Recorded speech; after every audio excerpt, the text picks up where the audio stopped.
Good morning, dear students. Today I will discuss about the design of column.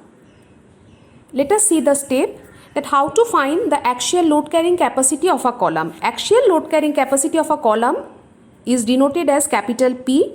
P is equal to, the formula goes like this way, P equal to sigma ST AST plus sigma C AC, where sigma ST and sigma C, they are the permissible stress in steel and concrete which will be given in the question. Next is the AST. AST stands for the area of the steel.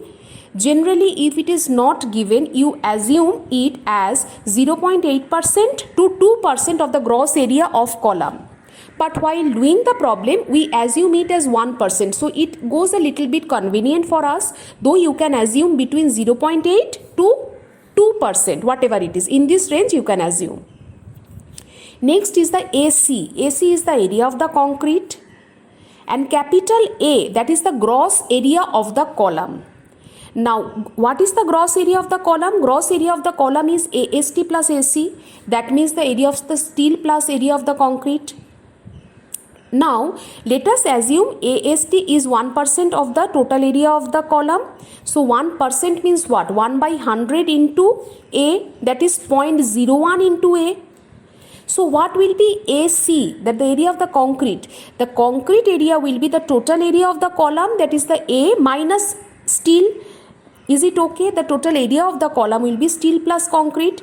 So, A minus AST value was 0.01 A. So, this comes out to be 0.99 A. So, you please remember that what is the axial load carrying capacity of a column? That is P equal to sigma ST AST plus sigma C AC, correct? And AST and AC, the area of the steel and the area of the concrete, we can convert in terms of the total area of the column. And by this way, we can simplify the formula and we can do the numerical. Next, I will take up one problem which has come in the GATE paper and we will solve it. A 250 mm by 250 mm RCC column is reinforced with 1% steel.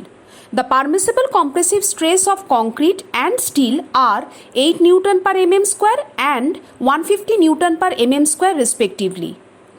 The axial load carrying capacity of the column in kilonewton is. Let us see how to solve the problem. As you have seen in the problem, the column size is already given, that is 250 mm by 250 mm. Area of steel is 1% of A. So as you can see, we can write it as 0.01. 1% means what? 1 by 100. So 0.01 into A. What is A? A is the total size of the column. Sigma ST is given as 150 Newton per millimeter square. And sigma C is given as 8 Newton per millimeter square. What you have to find? You have to find the axial load carrying capacity of the column. Now, as I have discussed earlier, that is the area of concrete is equal to A minus AST. So, from here we can get AC equal to 0.99 A. What is the formula for the P? P is equal to sigma ST AST plus sigma C AC, correct? This is the basic formula. So, if we substitute the value and simplify it, it comes out to be 9.42 A, correct? Now, what is A? A is given in the problem, that is the area of the column. What it is? 250 by 250. So, that comes out to be 62500 millimeter square. Now, what will be the P? You substitute the value 9.42 into 62500, that gives out to be 588750, that is in Newton, correct? And if you see that if they have asked the in kilonewton, then in that case you divide it by 1000, so it comes out to be 588.75 kilonewton. That's all. Thank you.